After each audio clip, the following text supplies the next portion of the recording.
Good day. My topic today is foreign finance for future development.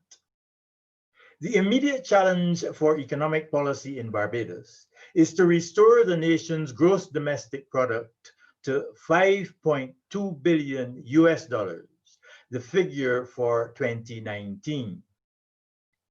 That requires a focus on reviving long-stay tourism to fill all available accommodation and to provide business for restaurants, entertainment, shopping and spas, and other service industry. Beyond the immediate challenge, however, is the need to stimulate growth, to put the economy on a new path of increasing prosperity. To do that requires new investment in hotels and tourist facilities, in renewable energy, in new technology, and in social and economic infrastructure. New investment creates a need for foreign finance to import the necessary materials, fuel, machinery, and equipment. There is little question about foreign investor interest in local projects that offer a competitive rate of return in US dollars. As and when the outlook for international tourism improves, we may expect that well-crafted hotel and tourism projects will attract the foreign finance they need without difficulty. The problems that have arisen and that continue to plague the tourism industry have to do with public administrative inefficiency.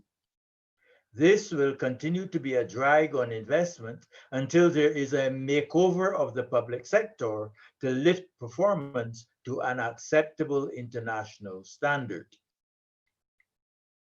We can be less confident about attracting foreign finance for investment in renewables because the revenues in this industry are in local currency, not US dollars.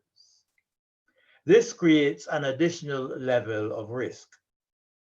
The potential for an investor may be deterred by the potential risk of devaluation or by the need to apply to the central bank to transfer funds. At a minimum, the return on investment will have to be higher than for tourism, and consumers will have to pay a higher price than if the US dollar was the local currency in use. Potential foreign investors in renewable energy projects face a third hurdle, besides the local currency risk and administrative inefficiency. There is no publicly available document which they can consult for information on the contributions to government's renewables strategy of solar, wind, biofuels, and other technologies in which they may have an interest.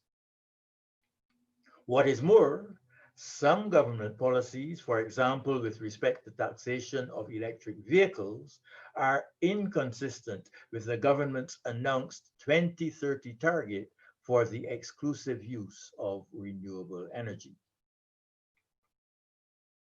Investment in social and economic infrastructure is needed to improve Barbados's international competitiveness.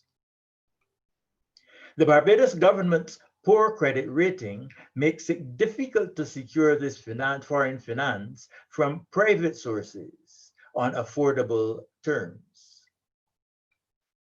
Government foreign borrowing is rated by Standard & Poor's at a level that is 7 steps below investment grade. At this level, private foreign direct investors are unlikely to lend to government or to accept government guarantees for lending to contractors working on government projects.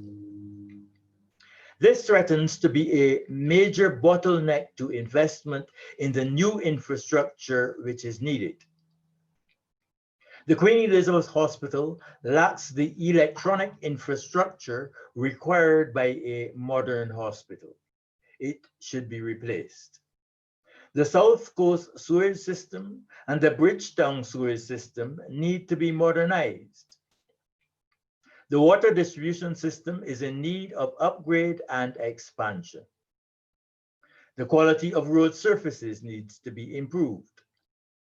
Schools, the university, other educational institutions, healthcare facilities, and public security systems are all in need of new or upgraded facilities and equipment.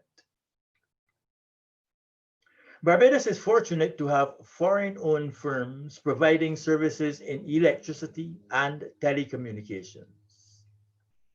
These firms have sources of foreign funding that are independent of government. Government might wish to consider leases of the port and airport to companies who have similar independent sources of finance. For all other infrastructural needs, government will be reliant on borrowing from the Inter-American Development Bank, the Caribbean Development Bank, the Andean Development Corporation, and other official and international financial institutions. Government needs to build the capacity of the public service to develop some proposals to attract funding from these institutions for projects which have long been identified as national priorities. Thank you and good day.